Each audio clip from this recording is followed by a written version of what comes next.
Hi everyone, welcome back. നടിയെ ആക്രമിച്ച കേസിൽ ദിലീപിനെതിരായ തെളിവുകൾ വ്യാജം, പ്രോസിക്യൂഷന് രൂക്ഷ വിമർശനം. വിധിന്യായത്തിലെ വിവരങ്ങൾ ഇങ്ങനെ: ദിലീപിന്റെ വീട്ടിൽ വെച്ച് ഒന്നാം പ്രതി പൾസർ സുനിയെ കണ്ടുവെന്ന സാക്ഷിമൊഴി കോടതി പൂർണ്ണമായും തള്ളി. ഈ സമയത്ത് സുനി ഗോവയിലായിരുന്നു എന്ന് തെളിഞ്ഞതോടെ സാക്ഷിയെ പോലീസ് കെട്ടിച്ചമച്ചതാണെന്ന് കോടതി കണ്ടെത്തി.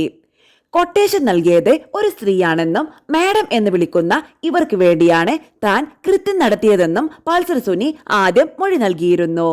എന്നാൽ ഈ സ്ത്രീ ആരാണെന്ന് കണ്ടെത്താനോ അവരിലേക്ക് അന്വേഷണം നീളാനോ പോലീസിന് സാധിച്ചില്ല.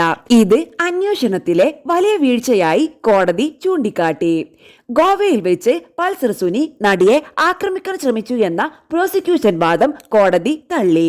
ഇതിന് തെളിവില്ലെന്നും നടിയെവിടെയും പരാതി നൽകിയിട്ടില്ലെന്നും കോടതി നിരീക്ഷിച്ചു. കൂടാതെ കട്ടപ്പനയിലെ ഋത്തിക് റോഷൻ എന്ന സിനിമയുടെ സെറ്റിൽ വെച്ച് ദിലീപ് സുനിക്ക് പണം കൈമാറി എന്ന വാദത്തിനും തെളിവുകൾ ഹാജരാക്കാൻ പ്രോസിക്യൂഷന് സാധിച്ചില്ല. ദിലീപിനെ പൂട്ടണം എന്ന പേരിൽ ദിലീപ് തന്നെ വാട്സ്ആപ്പ് ഗ്രൂപ്പ് നിർമ്മിച്ചു എന്ന വാദം തെളിവില്ലാത്തതിനാൽ കോടതി തള്ളി. ഷോൺ ജോർജ് അയച്ച സ്ക്രീൻഷോട്ട് മാത്രമാണ് ഇതിന് ആധാരമായി ഉണ്ടായിരുന്നത്. അതുപോലെ ഇരയെ തിരിച്ചറിയാനായി മോതിരത്തിന്റെ ദൃശ്യം പകർത്തി എന്ന വാദവും കോടതി വിശ്വാസയോഗ്യമല്ലെന്ന് കണ്ടു. കേസിന്റെ ആദ്യ റിപ്പോർട്ടുകളിൽ ഇല്ലാതിരുന്ന ഈ കാര്യം പിന്നീട് കൂട്ടിച്ചേർത്തതാണെന്ന സംശയമാണ് കോടതി ദിലീപിനെ കേസിൽ കൊടുക്കാൻ ഉന്നത ഉദ്യോഗസ്ഥർ ഗൂഢാലോചന നടത്തിയെന്ന പ്രതിഭാഗത്തിന്റെ വാദം കോടതി മുഖവിലക്കെടുത്തു.